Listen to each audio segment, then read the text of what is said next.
Yard level. Rear doors open.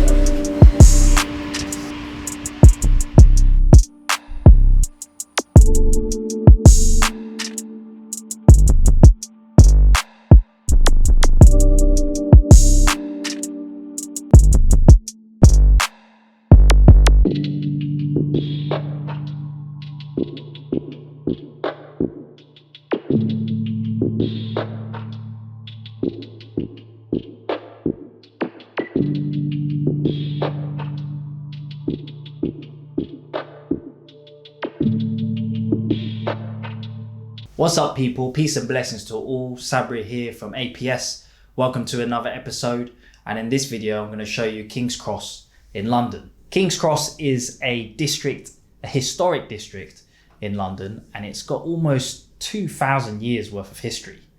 Quite something. Well known for its transport and industrial activity, it's definitely a prime location in London. In 2001, a new regeneration project happened to develop up to 67 acres worth of land on the site.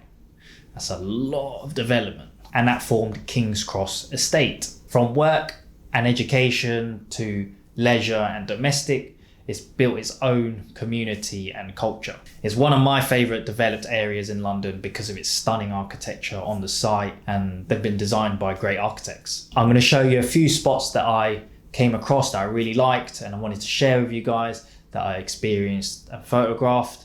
So let's get into it. As a disclaimer, I'm going to use some interior photographs taken by other photographers to best explain some of the architecture, and I'll put their names next to their images. So starting at the north of the site, as you come down York Way Road, you come across a sports hall, a new sports hall designed by Bennetts Associates. Now this sports hall is completely constructed out of timber. I love buildings that are just made out of timber, and especially when they're exposed internally. The timber that is used is CLT and glulam. CLT, which is cross-laminated timber, and glulam, which is a similar structural timber. They are engineered layers of wood compressed together to improve their structural performance. This lightweight structure, alongside the design brief to meet a very low carbon target, makes the building itself highly sustainable. Due to its appearance, it looks like a low building within its surroundings, and its external black zinc facade contributes towards that. It butts up to its neighbouring building, and it seems to portray as its shadow because of its low height in comparison to everything else that's around. With its zinc simplicity, it allows for areas of interest in the angular roof forms and slender windows to emerge. Moving on to the neighbouring building, which is located at the junction between York Way and Handyside Street, is a lighter toned silver coloured office block designed by Coffey Architects. What I like about Coffey's approach is that he's really inspired by light, and this is a great example for it. He uses perforated metal panels, which are the holes punched through the metal sheets. And these panels are attached to the glass walls so light can penetrate through them into the internal spaces. This feature is actually an abstraction inspired by light casting shadows through trees, and that benefits the office with solar shading too.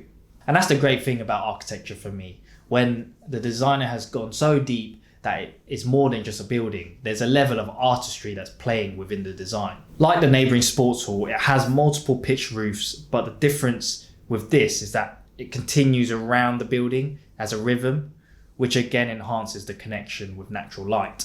The majority of my time when I was experiencing the site, it was grey and it had some spells of rain, but there were moments when the sun did come out, so I was able to see the building's response to light. This building was an opportunity for me to capture some cool shots, so I went out with my tripod and my tilt shift lens, and in terms of the compositions, I wanted to capture the two buildings together to show their relationship as well as the contextual inhabitants. When capturing focus shots on the individual buildings, you got a nice feel for the materials used, the forms created, and bespoke windows.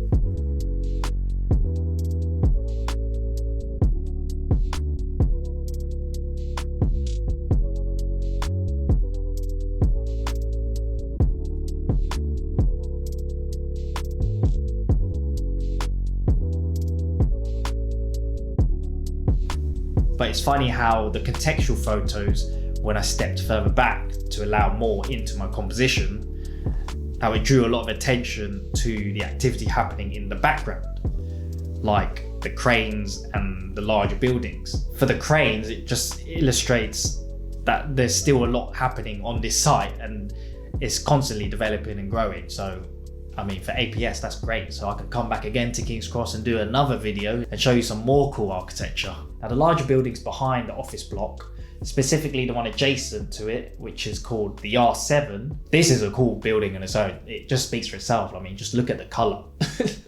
But I'm not gonna go through it in this video.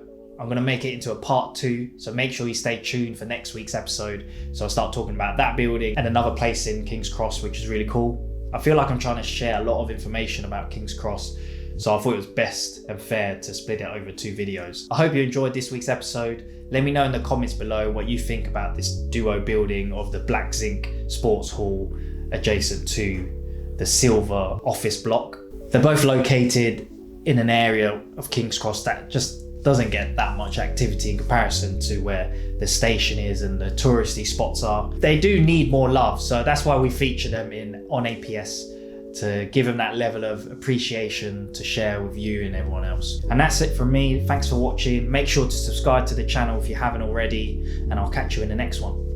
Peace.